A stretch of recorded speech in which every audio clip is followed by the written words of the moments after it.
Hey there, how there, ho there, it's Jeff Cutter. I'm welcome to yet another Cutter Top 10 video. And as you can guess, the Chevrolet and the insignias of Adidas and Manchester United, I am rocking a Manchester United shirt. And if you can see, I have nothing on the back. So I actually picked this up at a thrift store, Value Village, for 15 bucks. Pretty good, huh? It's a large, so it fits. No. So yeah, so I'm rocking a Manchester United shirt. Well, I know I have the T-shirt from Manchester United, but technically no. Yeah, but now I have a $15 shirt. It doesn't matter. I mean, it's a Manchester United jersey, so I gotta love it. And today we are going to be looking at not a Manchester United list per se. It's going to be the top 10 FA Cup giant killings in history.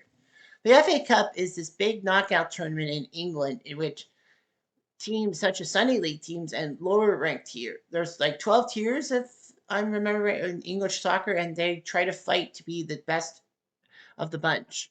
You usually get the first three or four tiers in what they call the football league, the top four tiers with 20 or more teams in it. So you got like 96 teams that are basically big and all that and get paid and all that. Of course, non-league teams could do something about it. And this is the weekend of the FA Cup quarterfinal, round of 16, excuse me, as I am taping this. So yeah, so March the 7th, we will be looking at the FA Cup giant killings of all time, the top 10.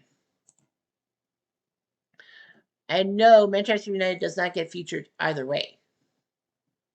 All right, number 10 is the team that Mr. Josh Circa from the Signman sponsors, Millwall against Chelsea in 1995.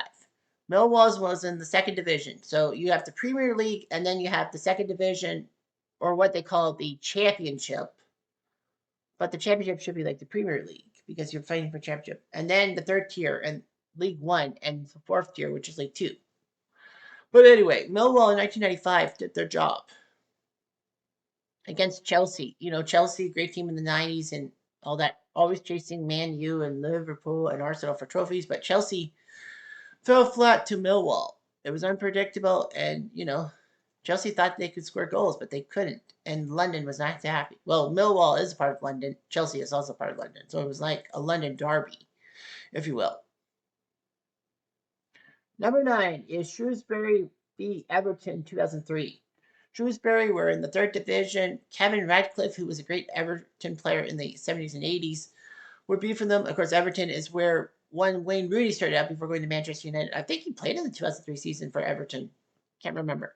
But nevertheless, Shrewsbury Town were a good side and all that. They were a third division side, and Everton went flat. It was a shock to see that happen. And see Shrewsbury take down Everton and move on in the FA Cup. It was a third round. It was in the third round. The first there's qualifying rounds and then the first round proper and the second round proper, and then that's when the big four divisions kind of the Premier League are allowed to play. Okay. Number 8 is Wigan's win in the over Manchester City 2013 final.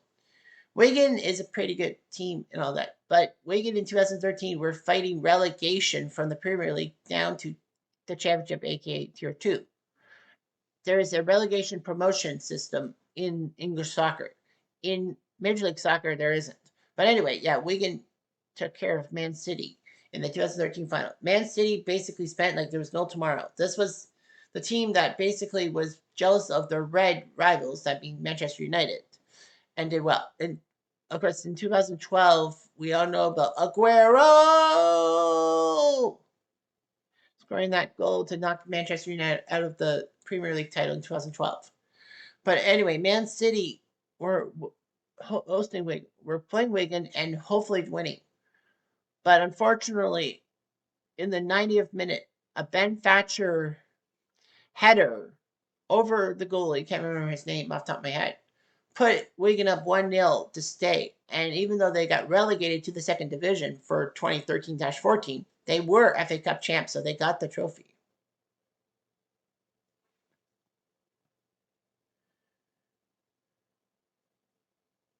All right. So number 7 is Colchester v Leeds from 1971.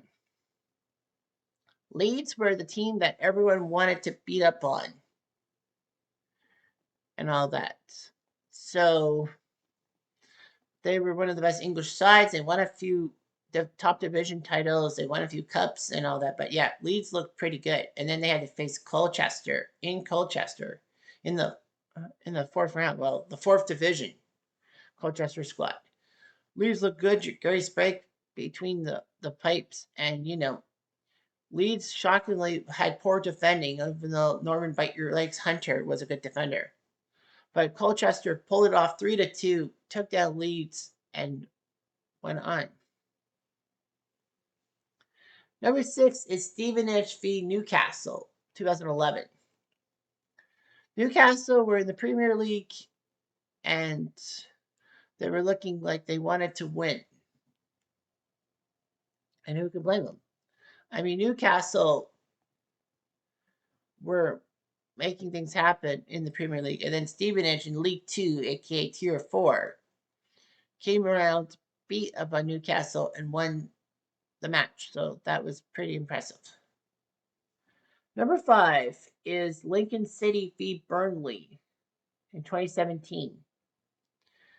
Burnley were in the top tier in the Premier League. Not a lot of people know much about Burnley because they don't really do too well in the Premier League. But anyway, Burnley were hosting Lincoln City. Lincoln City were in what they called the National League. Fifth tier, meaning that they were not part of the football league, the tier system. They weren't in the top 4 divisions. So Lincoln City shocked a lot of people. And they took out Burnley 1-0 to get to the quarterfinals of the FA Cup, which is big. Like a non-league team getting to the quarterfinals and all that, the final 8. They did fall in the quarters, but still the Lincoln City Imps shocked the world and themselves. And they became the first non-league side in more than a century to get into the quarterfinals. So you gotta like that. Number 4 is Luton Town versus Norwich, 2013, which kind of started their upswing. Norwich were hosting Luton, and it looked like Norwich was going to win this game and move on. However, Luton Town had a different idea. The first time since 1989 that a team outside the top 4 tiers, the Football League, went to a Premier League team or top division squad and beat them on their turf. Luton were like low of the low. They were like 5th or 6th tier. And then after beating Norwich 1-0, it started a 10-year climb from non-league into Division 2, into Division 1, into the Championship, aka the Tier 2, and then into the Premier League. Although they spent 1 season in Premier League, they still had a lot to be proud of. I mean, the ground was small and all that, but Luton Town made a shock to get to the top tier. They had been there before, but this time was better. Speaking of the first team outside the Football League in 24 years, let's talk about number 3, and that was that team, Sutton, hosting Coventry. Coventry were a decent team, the Coventry Blues. They went to the 1987 final, and if I remember correctly, they lost, right? Or did they win? No, sorry, they did win in 1987. They won the FA Cup at Wrigley, Wembley. So the Coventry Blues were full of themselves. They were hoping to take down Sutton. Coventry were in the top division. Sutton were a conference side, meaning that they were not in the top 4 tiers. So Sutton proved worthy of a couple of corners. They even did corner kicks at a practice field not far from where their stadium was. So it worked out. Coventry couldn't beat the corners, and Sutton United were going to move on to round 4, Tier 4, defeating Coventry. Number 2 is Wrexham. The team that Ryan Reynolds is part owner of. They faced Arsenal in 1992 and shocked Arsenal, who were the reigning FA Cup champions and trying to get to win the the top flight, the Division One championship, the top division championship before it turned into the Premier League. So Arsenal would go on to win the top league in the regular season, but unfortunately they couldn't beat Wrexham.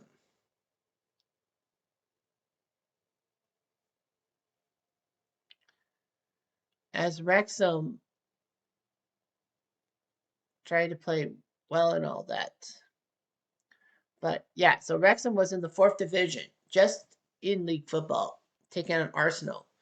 Arsenal was up 1-0 when Mickey Thomas, the 37 years old, managed to take a long thunderbolt shot, and somehow, in some way, it got past the goalie and tied the game at 1. Wrexham would score in extra time to win the game 2-1, sending Arsenal out and getting themselves in, and Mickey Thomas being the best 37-year-old soccer player around.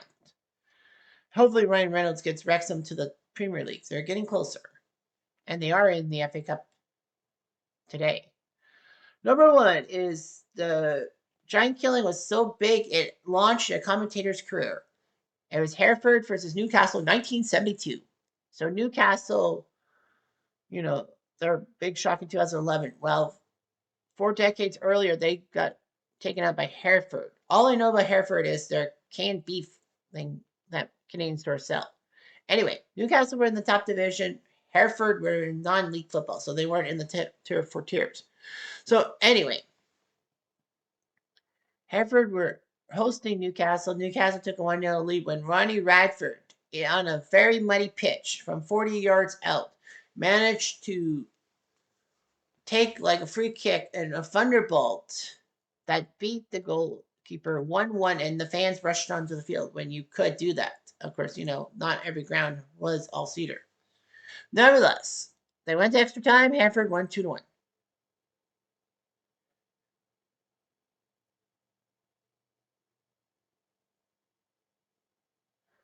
So anyway, Newcastle took it to extra time, but Hereford won 2-1, and that was good. Ronnie Radford's thunderous goal was named Goal of the Year in 1972, and it actually launched the career of one of the greatest English soccer commentators around, John Motson, R.I.P.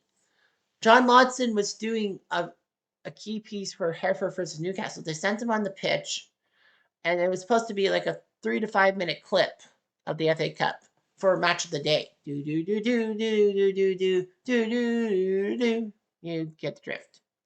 But nevertheless, after Hereford took down Newcastle 2-1, the BBC had the piqued interest and gave more commentary about John Motson to the match. So John Motson was there only to kind of commentate. These cats are meowing around me. The Hereford Newcastle game actually launched John Motson. The BBC found their main football guy, and after Kenneth Wolstenholme and David Coleman kind of were gone, John Motson became the new number 1, with Barry Davies being number 2. So in essence, it made John Motson's career. Motty, legendary English commentator and all that. You hear him on a lot of the World Cup stuff for BBC and all that. He was on a few episodes of the British show They Think It's All Over, and his soccer knowledge helped him out and basically pissed off the presenter or the host, Nick Hancock. But yeah, John Motson was a legendary commentator, and that made the start of a career that he was basically the football voice of BBC for more than 2 decades. Anyhow, I'm jumped on in a do.